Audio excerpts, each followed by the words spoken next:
is going on, everyone, and welcome to another fantastic episode of Talkin Turnbuckles.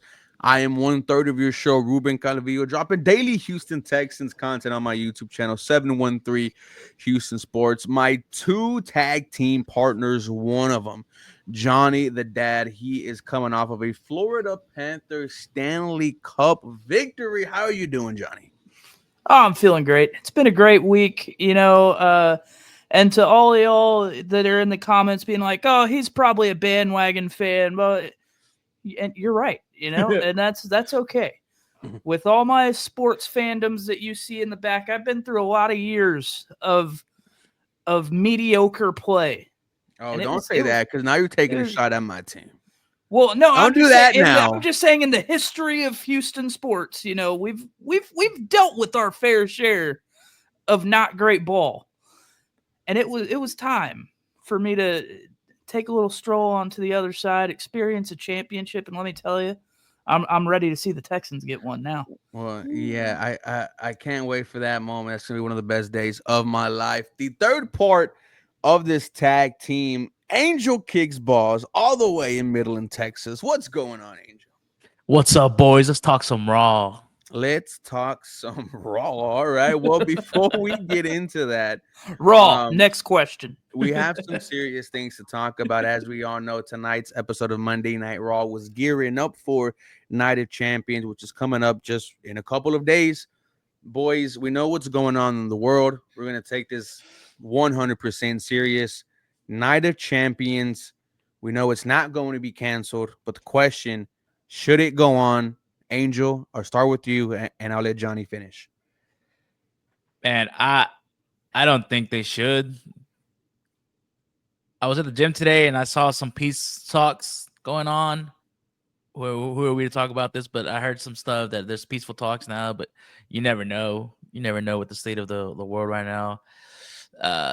You wouldn't want to risk your whole product, your whole talent. So I don't know. Bring it to Chicago. What do you think, Johnny? I tend to agree with Angel here. I know like it's show business and the show must go on and that sort of thing, but what I'm worried for is like I'm less worried about like the WWE talent themselves, because I feel like they've got to have top-notch security, especially when they're traveling outside of the country. Like I would assume that they do. I'm a little worried about with the temperature of everything going on in the Middle East and everything. I'm a little worried about somebody trying to make a statement in the crowd or something, and like the safety of the people that are there attending the show. So I don't know. I feel like I agree with Angel here. Maybe you push it back a couple weeks and move it to the States or something. I don't know. I'm thinking of the safety of the WWE universe more so than the talent, and it's a scary time. Very scary times. Versus Cena in the U.S. will be electric. Yeah, it will be electric for sure. We hope everything gets situated at the end of the day. We wish the very best on everyone. Moving on, one part of Friday Night SmackDown that caught the world's attention was can I say, Johnny, the re-engineering of the famous pipe bomb dropped by CM Punk damn near a decade ago. John Cena, just one of the best promos of his career. I also think in that moment, he did realize no matter what he does, this crowd will not turn on him. And I think that could potentially be something down the line, but this was a fantastic promo by John Cena. I 100% agree. And yes, I agree. Also, it was a re-engineering, as you said, of the original pipe bomb. And dude, 10 out of 10, no notes. Like I thought it was great. It was. I texted y'all in our group chat after, because we've talked about it over the past few weeks. Like, oh, this Cena heel turn, it's not really doing it for me. Like, I'm not really feeling it. Well, I felt it on Friday, and I was like, okay, he's making me he's making me buy in. Like he's making me believe in this thing. And dude, it's awesome. It's awesome. Like I mean, CM Punk versus John Cena. Like this is our Childhood, yeah. childhood. This is everything. So I thought it was great. Like you said, Angel, this is everything. This is what we would discuss at the school lunch table. What side are you on? Are you John Cena? Are you CM Punk? Back then, the conversations were, are you hustle, loyalty, and respect, or are you straight edge? And now here we are, just a decade later, and looking at these two going head to head once again for, what it seems like the final time in their careers. Your thoughts on John Cena's pipe bomb against CM Punk? He stole his flow, bar for bar. Stole his flow. Where's Soldier Boy? He just stole everything from him. But man, I'm gonna ride till the wheels fall off with Chick Magnet Punk. I know I talk mess about him, but yeah, still my boy. It was always CM Punk over John Cena to the day I die. Maybe I'm not buying into the heel John Cena, but I could buy in to the vigilante John Cena. I can buy into the I don't want to do this, but I have to do this. And I think if they would have played that approach from the beginning, maybe we would have saw John Cena as a necessary evil, and we would have haven't had any problems with the crowd cheering. But I digress. This was fantastic. Johnny, he looked to the camera. He said, "Hi, Matt Cardona. Hi, Nick Nemeth." And then Claudio yes, Castagnoli, yes, like dude, Claudio, just going back to what CM Punk did a long time ago. Hey, Colt Cabana, how you doing? What was your thoughts on that moment? dude, I don't know how much of that he told them that he was gonna say before, because historically WWE does not do that. Mm-mm. They don't want you to mention other wrestlers from other companies. If they're not in the WWE, they do not exist as far as the WWE is concerned. And for John Cena to, I mean, good luck telling John Cena no to something like that. He can kind of do whatever he wants. But I'm just curious, like, how much of that did Triple H and TKO and all the guys in the back?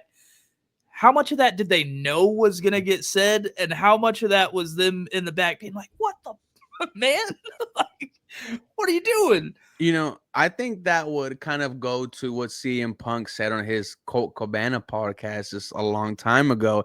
It's better to ask for forgiveness than permission. So if this was a moment where John Cena said, "Hey, I'm gonna go ahead and do my own version of the pipe bomb," I'm gonna go ahead and do it. What Andrew, are they your gonna closing do? thoughts Fire on it, him? right? He's gonna retire anyways. Well, guys, as we move into tonight's episode of Monday Night Raw, it started with once again this unnamed faction: Paul Heyman, Braun Baker, Seth Rollins, and Bronson Reed. And Seth Rollins, Johnny, kind of letting everyone know that their favorite wrestler is in the WWE because of him. He brought up CM Punk, he brought up Cody Rhodes. What were your thoughts on Seth Rollins' start off to Monday Night Raw? I thought it was good. I didn't think it was anything really groundbreaking, like nothing that I'll remember past a couple weeks from now. But I thought it was good. I thought it served its purpose. I think it's a bit of a stretch for Seth Rollins to be like, Oh, no I one brought believes in that. Cody Yeah, Rhodes and I brought. It's like, I mean, I guess like maybe like this much, maybe, right. but like that's a bit of a stretch. But I thought the promo was good. Angel, your thoughts on the promo? My thoughts was people were barking. They want Braun. That's what I got for that. I was like, man, they're barking for Braun. Mhm. Speaking of Braun, we start off Monday Night Raw with a match right after this, but Braun Breaker versus Cero Miedo Penta. And I have to say, this was a fun match. I was very surprised that Braun Breaker put out the W, but he pulled it out in a very vicious way. A spear to just annihilate Penta. Angel, Your thoughts on Braun Breaker picking up the win? I first wanted to say that these two have tremendous chemistry, and I'm looking forward to more battles between Braun Breaker and Penta. I thought it was a fantastic match, and I'm so glad they let Penta get some offense in there too, because obviously Braun's freaking huge. Everyone knows he's not gonna take a pinfall right now. He's the muscle of that team. He's Batista of Evolution. You're not gonna see him take a lot of falls, but Penta got some moves in, and Mhm. that spear was disgusting. It's diabolical. I love Mm. it. Angel, what were your thoughts on the match between Penta and Braun Breaker? Oh, I'm sorry, Johnny. Um, no, I thought I agree. Really good match. If I'm being nitpicky, y'all know I like to nitpick on here. So if I'm being nitpicky, there were a couple spots in there that were a little sloppy. That looked like they kind of their timing was off a little I'm bit. saving that for a match later. Okay, I'm ready. But I'm only nitpicking like that because it's Braun Breaker and it's Mhm. Penta, and we know that they're two of the best going right now. We know what they can do. Like if this was two guys on NXT, I'd be like, oh, dude, that was a certified banger. But because I of their pedigree, I'm like, okay, I can nitpick a little bit. I've seen you do better and other things, but all of that, that's exactly what it is. Is it's me being picky. Mhm. But it was a great match. That spear at the end, like Penta didn't even have to sell that. You know that hurt. So I thought it was good. I thought it was good. I think it was the result that needed to happen. Mhm. I want to see Penta start getting more dubs, but we'll see. We'll see how You know, things I go. you know I think this was just a great showcase of the future of WWE. Braun Breaker definitely is that future, and I think Penta is the now. I think this was a great way to start off Raw. Once again, Braun Breaker, he picks up the W. Then we move on, Angel, and we get to hear from Goldberg. And as we both mentioned last week, we were not surprised by the return because it was the talk of the town. But he told Michael Cole in a pre-recorded interview that he did not like the disrespect from Guter and Bad Blood in Atlanta. He's going to make him pay. And this, actually, ladies and gentlemen, is Goldberg's last match. So don't like the fact that we know it's his last match. I would have loved to have a career versus title situation, yes. much like a lot of people were talking about R-Truth and John Cena. But we know why this is here. It's to compete with AEW All In.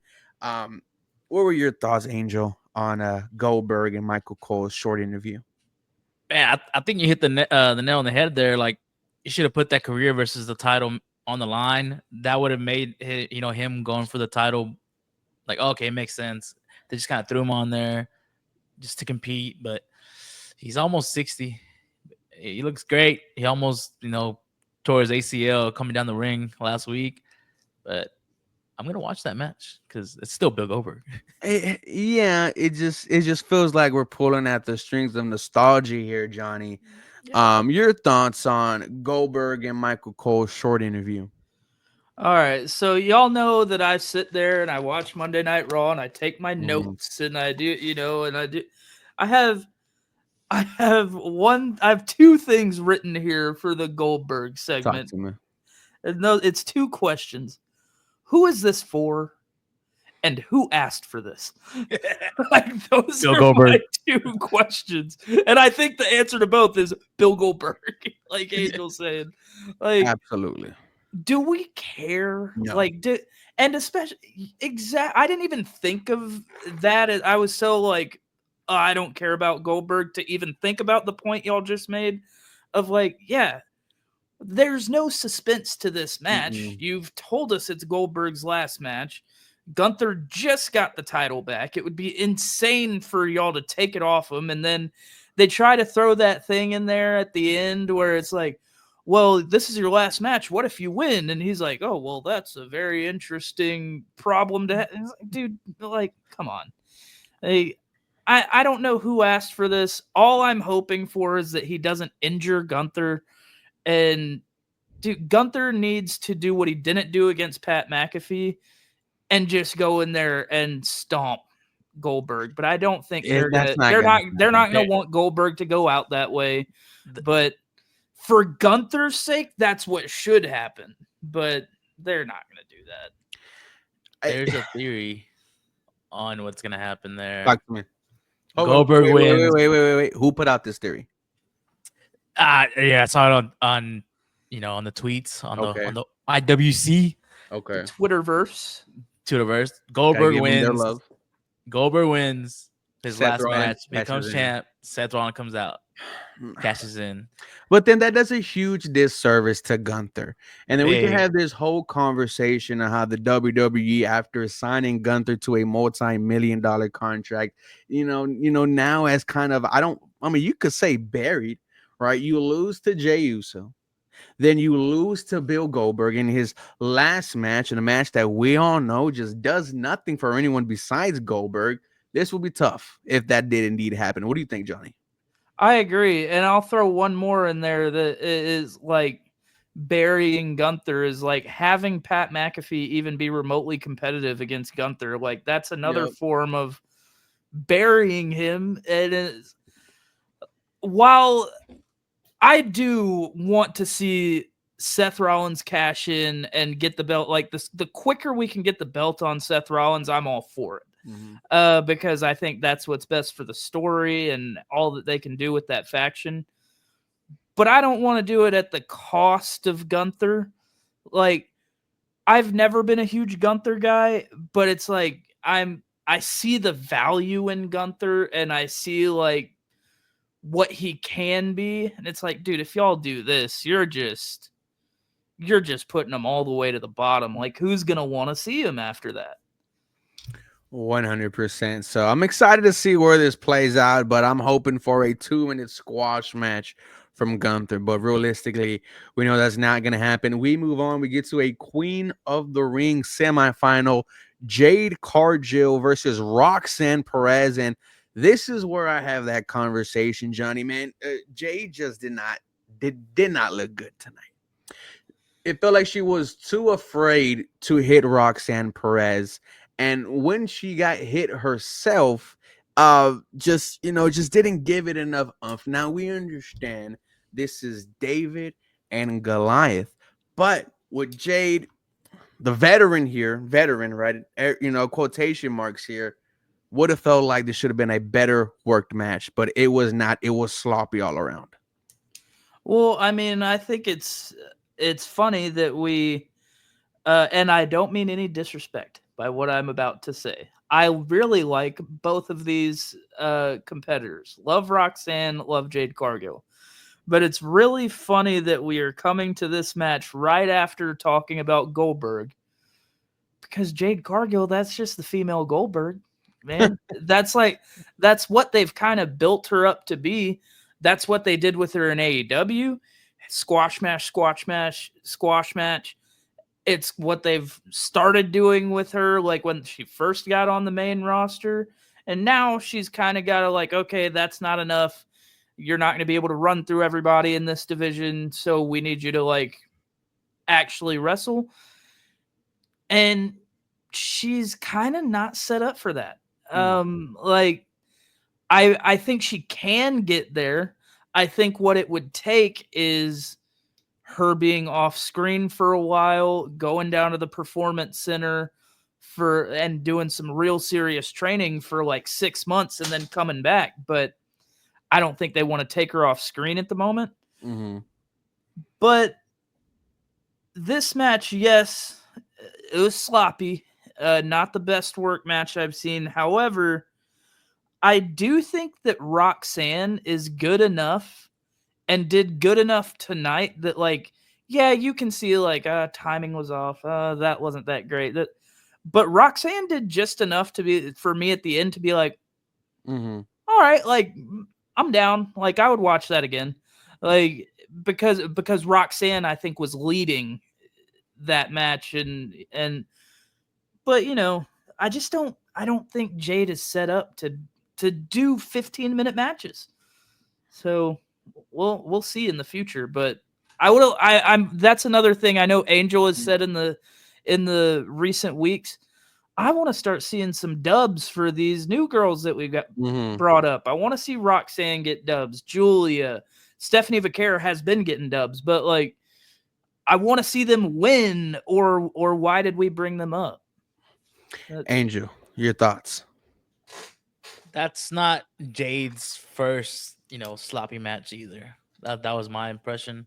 But I think, like y'all said, Roxanne did help out a lot. But I actually do like that Jade won. Her versus Asuka seems like a very great match. Hmm. So I think the right person won. She's definitely, still a little green, but it is what it is. Just make a short match out of it. Make it look good. Short match. so I have a question about Jade for both of y'all. Hmm.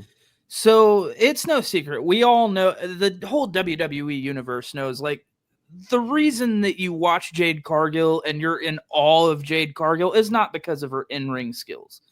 It's the aesthetics, it's the physique, it's the entrance and all that. So my question for y'all is if we're still getting this caliber of match from Jade in say a year, are we okay with that? Like can she maintain a WWE career just based off aesthetic and entrance and all that? Like how serious is this problem?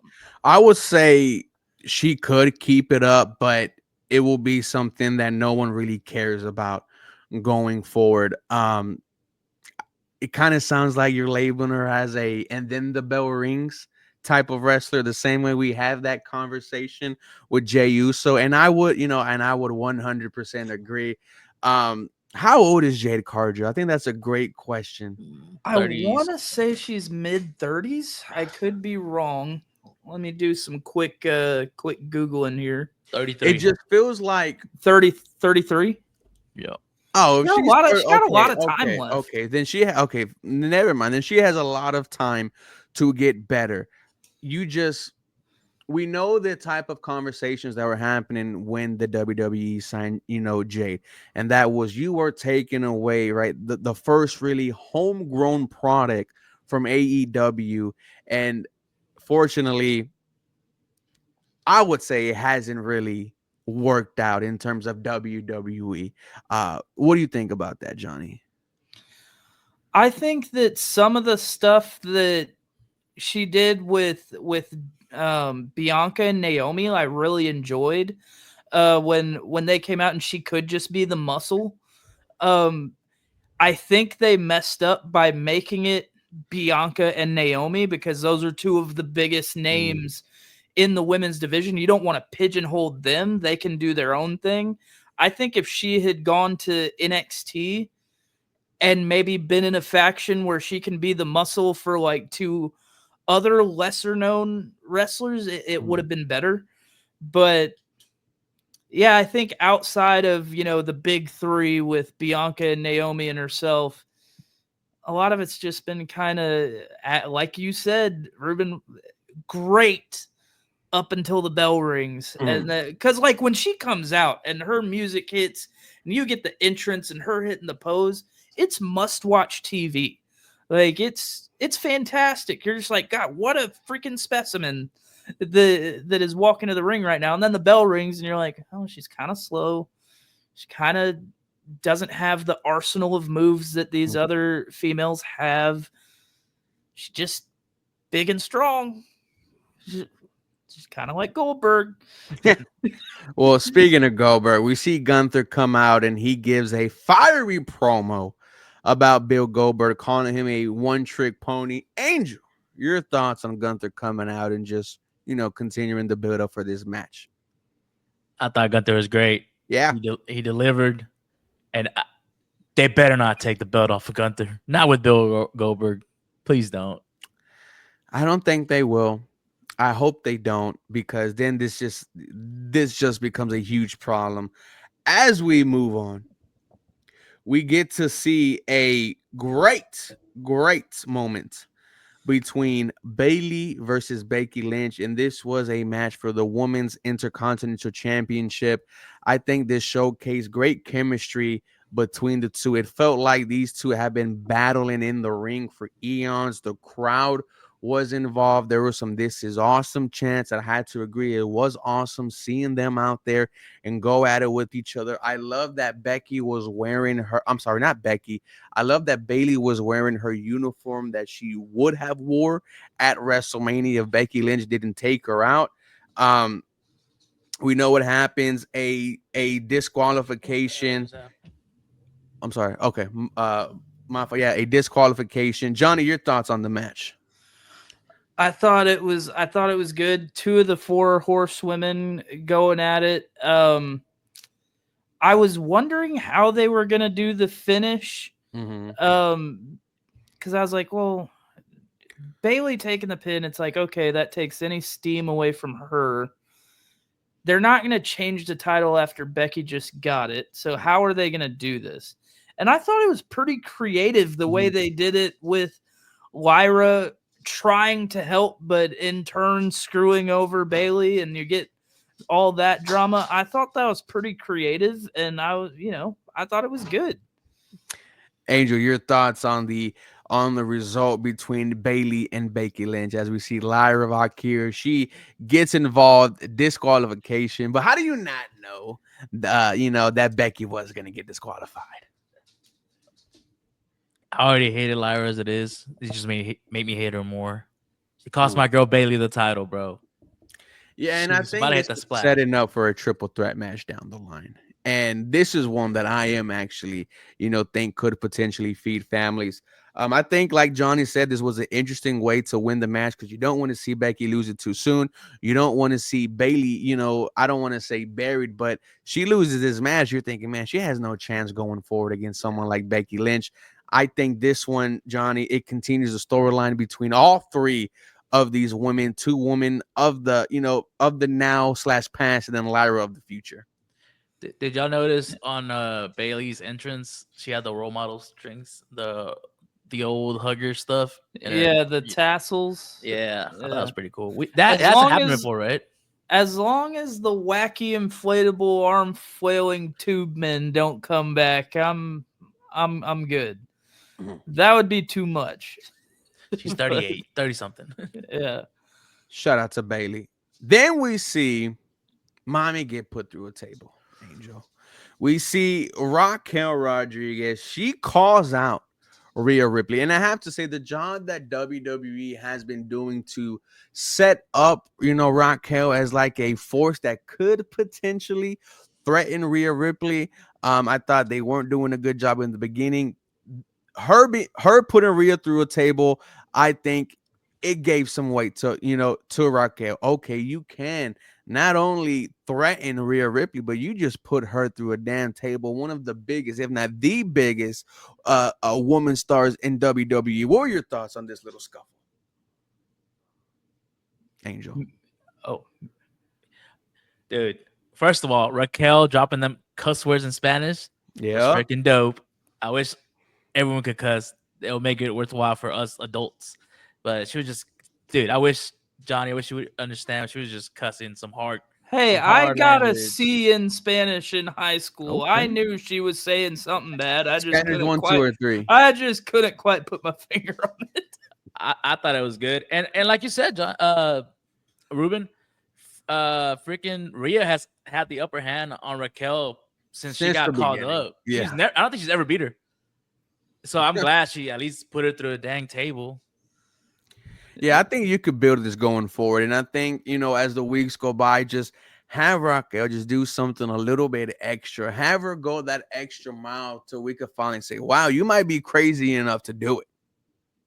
And I also like that it takes Rhea away from the title, but she's so big she could have her own feud with Raquel, and it's a part of the show, and it fits. Go, Johnny. Yeah, I agree with that, Angel. I wrote down this is the best thing I've seen Raquel do ever Facts. in her career. Her last couple of weeks, she's been good. Yeah, she's been like on the rise, but like this was her For a moment. moment, yeah. And get like I wasn't personally really interested in seeing Rhea put Raquel through a table because I'm like, oh, okay, whatever. But whenever it was reversed, I was like, oh dang! Like I was like, like that one. I don't get surprised much by WWE. Been watching it for damn near 30 years now. Damn. I don't get surprised much. All right, calm down. but but this one surprised me. I did not see that coming.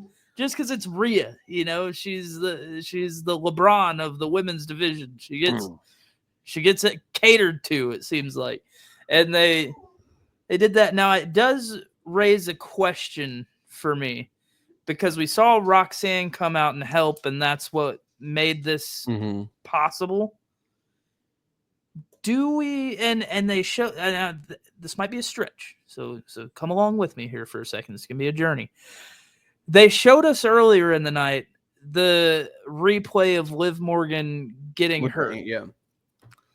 Personally, I didn't see anything in that replay. I don't know about y'all. I didn't see it. I'm not saying it didn't happen. I'm just saying I couldn't tell. And usually they are not going to replay legitimate injuries for the crowd. They didn't do it with Zoe Stark. They like that was just the most recent one. They've never done it with any time Randy Orton's been injured. You know, like if somebody's legitimately injured, cameras off. Like we're not going to show that. So it was a little weird to me that they showed the replay of like, hey, this is when Liv got hurt. And then you get Roxanne coming out to help Raquel. Like, was the Liv injury a work to get that get Raquel and Roxanne be the new tag team or whatever, and then Liv's gonna come back, and then Raquel's gonna choose Roxanne over Liv, and that's gonna be the thing that finally ends the Judgment Day or whatever. So we're I don't giving Liv know. Morgan some deserved time off. Yeah, The maybe. same way LA Knight is getting some time off, how he's away for a foreseeable time. I actually do like that notion, and if that is the case, Liv Morgan, you are a fantastic actor because I thought you got hurt. That is very interesting. What are your thoughts on that, Angel?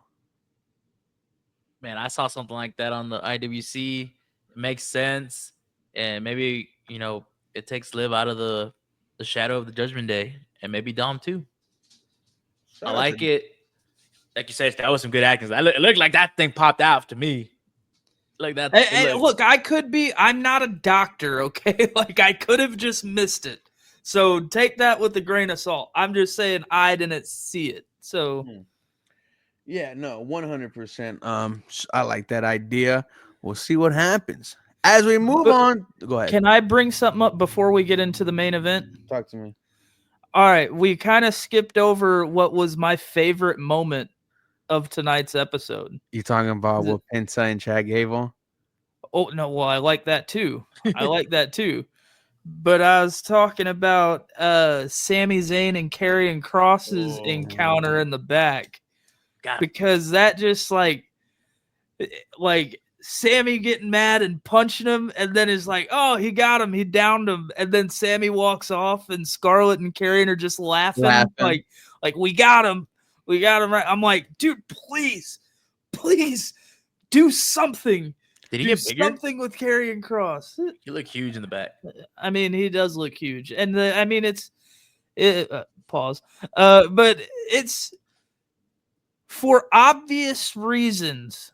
We need to have Karrion Kross on screen every week, and I'll give you reasons A, B, and C, and those reasons are Scarlett, and Scarlett.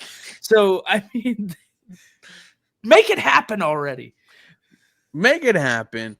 When I talked about Chad Gable and Penta, we see Chad Gable and Penta go at it. Penta gives him what is it, the arm destroyer, Angel? Yeah. The arm destroyer. And who do we see in the background come up? Ludwig. Now, there's been a theory on Twitter that Grande Americano maybe really isn't Chad Gable, but Logwood. And But he, go ahead, go ahead. but that's Those, not possible. those abs are not. Look. I 100% agree. But why does WWE put Kaiser out there? Yeah, that's true. Why? We haven't seen him Why in is weeks. that? If there's smoke, there's fire. And everyone's been wondering, where's Kaiser? Where is he? There was that one moment where Grande Americano had the Chad Gable tattoo in the back. And I think there was a house show later or a episode later where the tattoo's gone. I'm not saying it's gonna happen, but it's very interesting. That would honestly be hilarious. It Like would be I hilarious. would be so down for that because I'd be like, that's actually funny.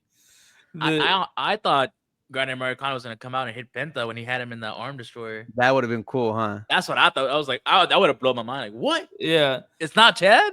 But I'm gonna find that Lugwood propaganda and I'm gonna send that to you guys. that would be really funny just to like get gaslit by the WWE that like this wasn't Chad Gable. We're like, we know it was freaking Chad Gable. know. They're like, oh, it was Ludwig Kaiser the whole time. And as we move on to the main event, great job. And when you talk about and then the bell rings, Jey Uso, I'll give you my apologies. This was one of your best matches to date. You really, I think, showed great storytelling also. We saw Jey Uso tonight hang with the big dogs. Cody Rhodes, as we know, right now, the pinnacle of WWE. For Jey Uso to go toe to toe with them, to tell a great story, to hit the crossroads himself. Angel, I think this was a fantastic match for Jey Uso. I think this was a fantastic main event overall. 5 out of 5 for me. 5 out of 5. I thought it was great. All right, Dave Meltzer. There were so many finishers. I honestly didn't know who was gonna win. I was like, wait, are they getting rid of Jay for real? So yeah, he looked great. I think he has great matches with people that are like his size. Because him versus Cody, him versus Seth, both of those are great matches. Your thoughts on the main event, Mr. Johnny? So this goes back to something I said about Jay about a month ago, maybe the last time he wrestled Seth. Jey Uso makes us eat our words when we say like he's not that good in the ring, or he's a once the bell rings type of wrestler. He makes us eat our words every now and then, and that's when he's in there with somebody of elite caliber. Like when he's in there with Seth Rollins, he looks amazing.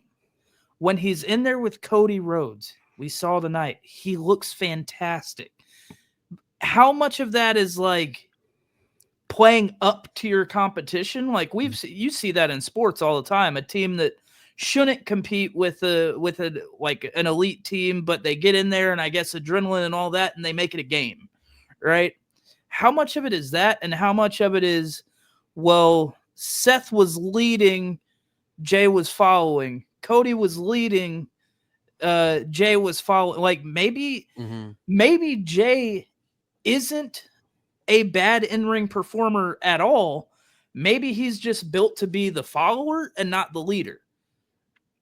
Like, I don't know. It's just a tough task when you're asking you to be the world heavyweight champion and you got to be a follower in the ring. That is true. That is true. I do have something else to say on Jey Uso, though. I wanted to say it on last week's show. Unfortunately, I couldn't be on. But I think that Jey Uso was a great champion. And I was actually upset when they took it off him. And as critical as I've been of Jay, and all, he means something to. He's not my champion, right? He's not your champion. He's not Angel's champion. He was the kids' champion, right? Like he was their John Cena. He was there, like, because what was John Cena when we were kids? He wasn't the best in ring performer. Hey, but we loved his catchphrases. We loved his merch. We loved his entrance and all that.